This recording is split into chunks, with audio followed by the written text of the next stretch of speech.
Hi guys, happy Wednesday. It's Earth Day and I'm recording your bedtime story. So hopefully you had a great Earth Day and settling in, and maybe it's getting kind of quiet, and thought I'd talk about somebody who loves creatures. This is the book Joan Proctor, Dragon Doctor, The Woman Who Loved Reptiles. It's by Patricia Valdez. It's illustrated by Felicita Sala.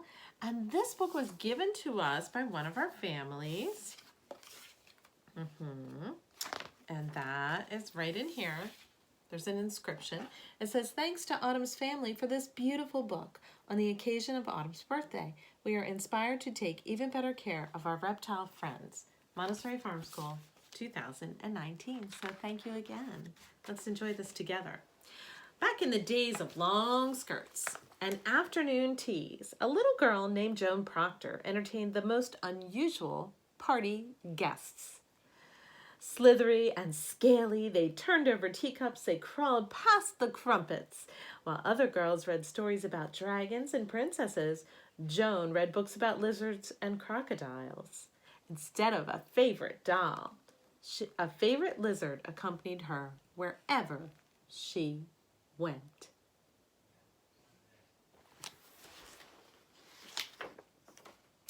After school each day, Joan retreated to her bedroom where she studied lizards, snakes, and turtles. She took careful notes, just like a scientist. And on the days Joan was too sick to attend school, tiny toes and eager eyes cheered her up. The reptiles were quiet and watchful, just like Joan. So cool. For her 6th birthday, a most curious gift, a baby crocodile. She tied a little ribbon around its waist and took it for a walk. She even brought him to her math class one day. The students shrieked. The teacher recoiled. Apparently, crocodiles were not welcome at school.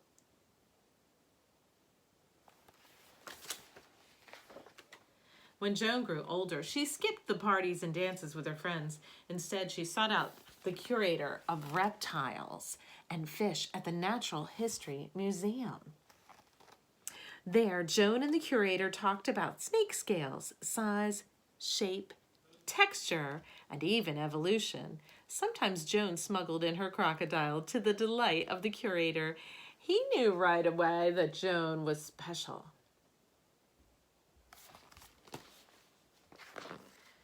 But soon these carefree days came to an end. England was at war. Women took up jobs left behind by men. The curator found himself short-staffed at the museum, so he hired Joan as an assistant. Joan flourished at the Natural History Museum. As a scientist, she surveyed the museum's vast collections and published research papers on pit vipers and pancake tortoises. As an artist, she created exquisite models and drawings for the reptile exhibits. When the curator retired, Joan took over. Men returning from war were surprised to find a woman in charge. But times were changing, and Joan was leading the way. Go, Joan. A few years later, the London Zoo decided to replace its old, outdated reptile house. The zoo director asked Joan to design the home for the new animals. Look at this.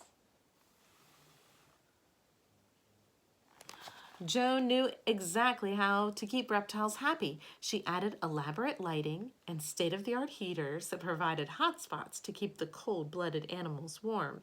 She brought in plants and created artwork that mimicked each animal's natural environment. So smart. Joan took extra care designing one enclosure in particular.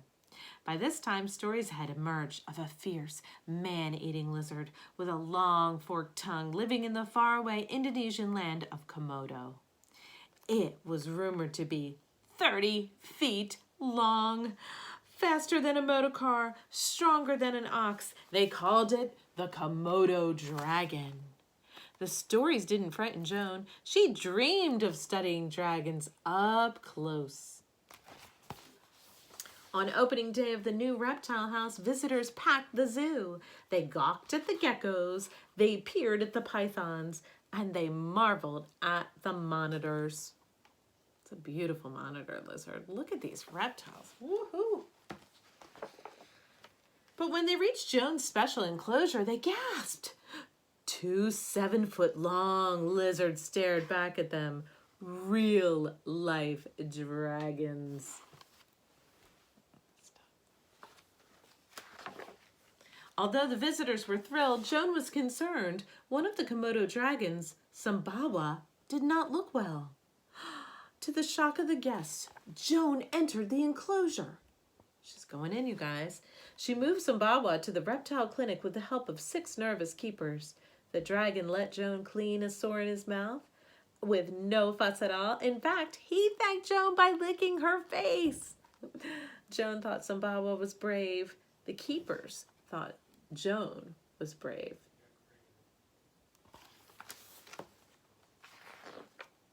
News of Joan and the Komodo dragon spread. Reporters flocked to the reptile house with questions. Had she ever been bitten? Was she afraid of dragons? What kind of woman runs a reptile house? Joan wished the reporters would ask about the animals instead.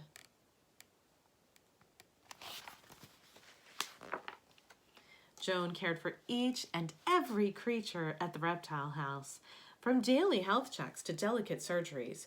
Her dedication and her talent could not be matched.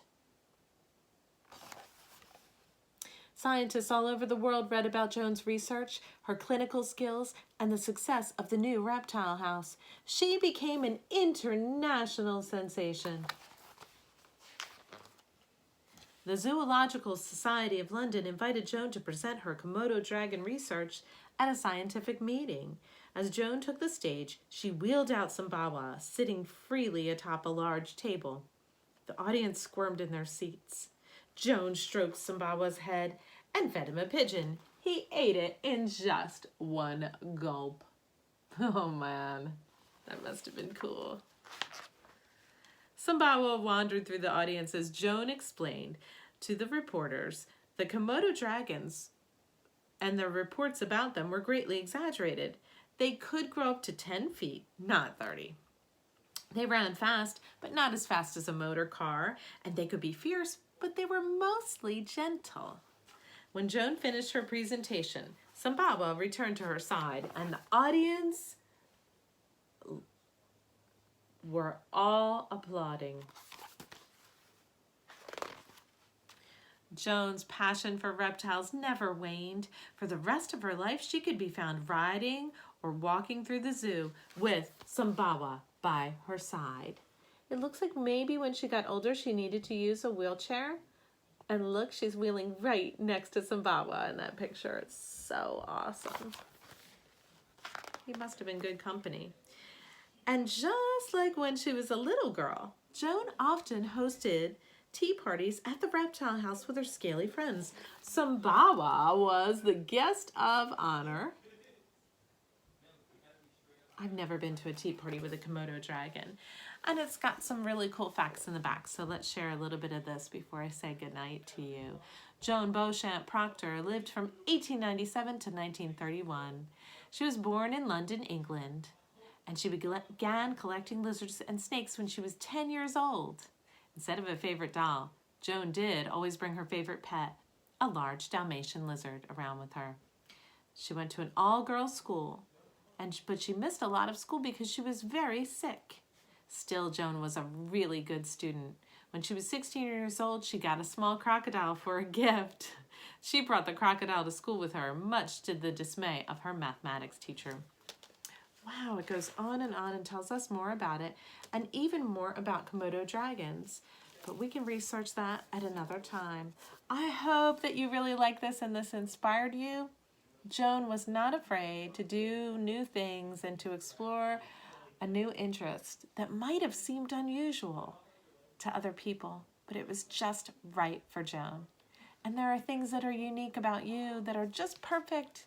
You are just perfect just the way you are. We're so glad you're here. Happy Earth Day, everybody. Sweet dreams. Maybe you're cuddling with a stuffed Komodo dragon tonight. Thanks for watching. Bye-bye.